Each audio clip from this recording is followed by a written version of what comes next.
got a couple comments asking about my workflow, and by a couple I mean probably two. I appreciate them. So I'm going to talk about the technical aspects of my workflow in this video, and then the next video I'll talk about the actual creative stuff that I do and how it kind of comes all together. So the Digitact is the brain of this whole setup and acts as the drum machine and sampler. And the Digitone and the DeepMind 6 are the synthesizers, but I also can sometimes use the Digitact for synthesis as well. The key step is plugged into the Digitact, and through that, through MIDI routing, I can control any of these two synthesizers or the effects pedal here, the Strymon Valancy echo pedal. So the Digitact, I have a certain MIDI routing setup that I use for every pattern just to like get myself started. So I'm just used to a certain setup. So this channel 9 or track 9 on the Digitact will go to MIDI channel 1, which is assigned to track 1 on the Digitone, and the next one will be for track 2, 3, and 4, since there's 4 tracks on the Digitone. And then track or MIDI channel 12 controls the DeepMind. You can see it's reacting here. And the same for each one of those tracks. I usually have 2 DeepMind tracks. And then the final one will be track 10, which is I just use for testing out sounds on the Digitone. So track 10 is basically automatic routing to the track. So whichever one I choose here.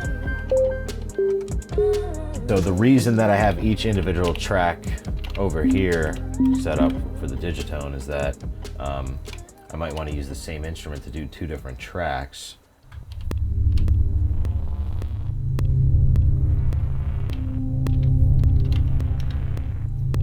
So now as that plays over here, I can play some higher notes.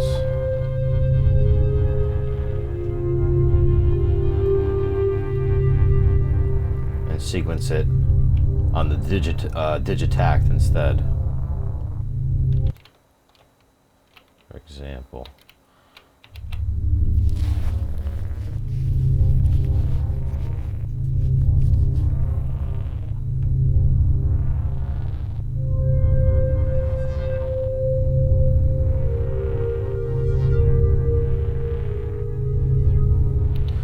And you'll notice they're different lengths too, so you can do some pretty interesting things, and also use, of course, conditionals that both of these instruments have to make patterns longer.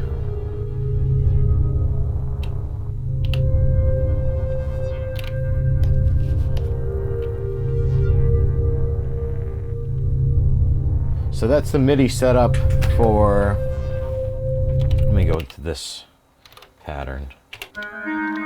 So this is a real pattern in the wild. I usually use this MIDI setting to save the sound that I want on the DeepMind. I can also save the bank, even though I usually stay in that bank. So now I'm back to this synth, this sound.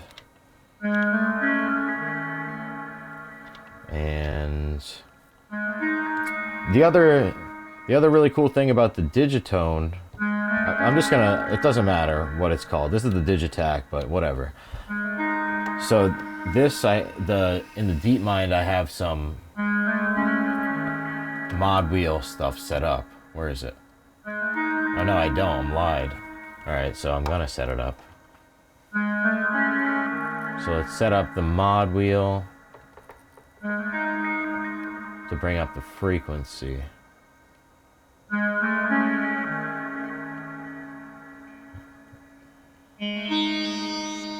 Right, so I can control that from here. See? See?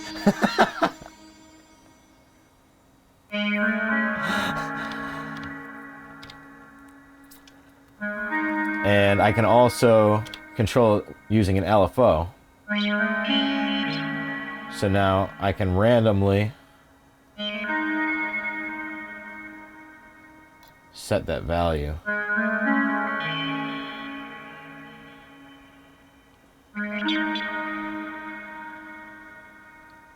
Sometimes I don't want to randomly set it. How's that? Let's do this.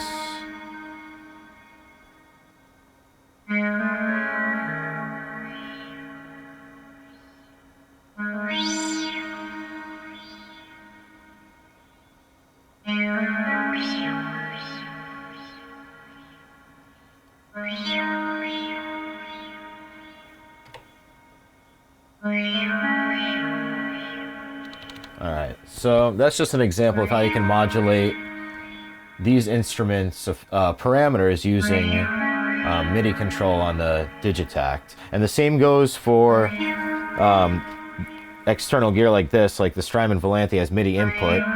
So I can, for example, let's turn this on first.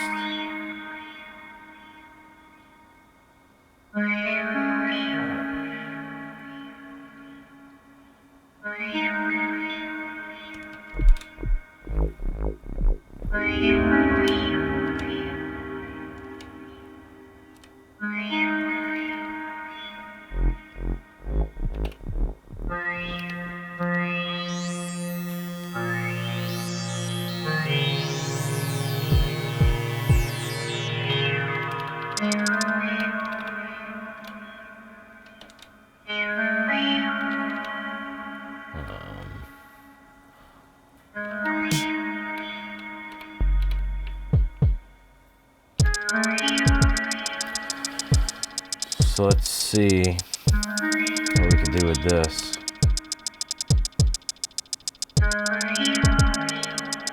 Oh, wait. God. Wait a minute, this ain't even recording anything. We haven't been recording anything. Oh no, never mind. What the f was that? Oh, right. But the output, because it's going to, I was talking about, yeah, so, how can, the Digitact is also connected to the Strymon Volante, and I lied earlier, I just got this yesterday, so I haven't been able to reset what MIDI channel goes to, but right now it's going to MIDI channel 1, which is also going to control this, but that's okay, because this isn't playing right now. So I look up the MIDI values for the parameters that I want to affect. And I say, okay, what do I want to f with? The level of the delay, how's that? So that's MIDI CC channel 39, or message 39, I don't know how that works, but go to 39. I don't really understand this, why some are named. But let's do this. And that's the spring reverb, so let's see, let's turn it all the way down.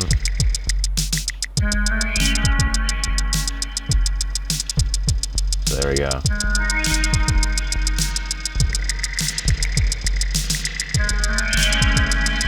And of course, I can modulate that just like I modulated the mod wheel for the beat mine. CC1. Oops. There's CC1, do this. Get this guy down a little bit.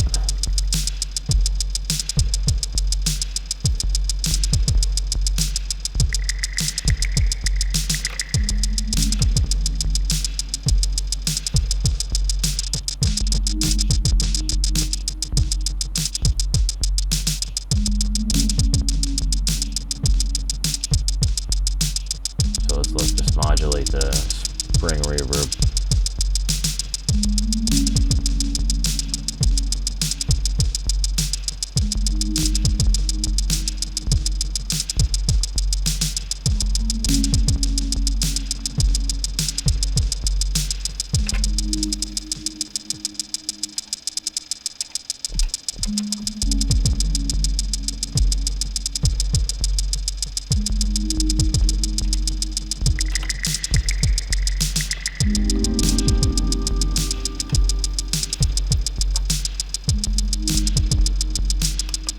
So that's basically all of the MIDI that's set up. So this is the brain. It goes, there's a MIDI out from here to this MIDI in, then a MIDI through to this, and this has a MIDI through that goes to this. So you don't always need a MIDI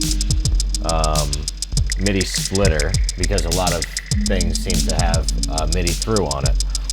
So audio-wise, this has stereo out, stereo out, stereo out, and I'll get to this in a second. But these three are all going into the mixer here, and the effects out is going out into this memory void delay pedal and back into this track.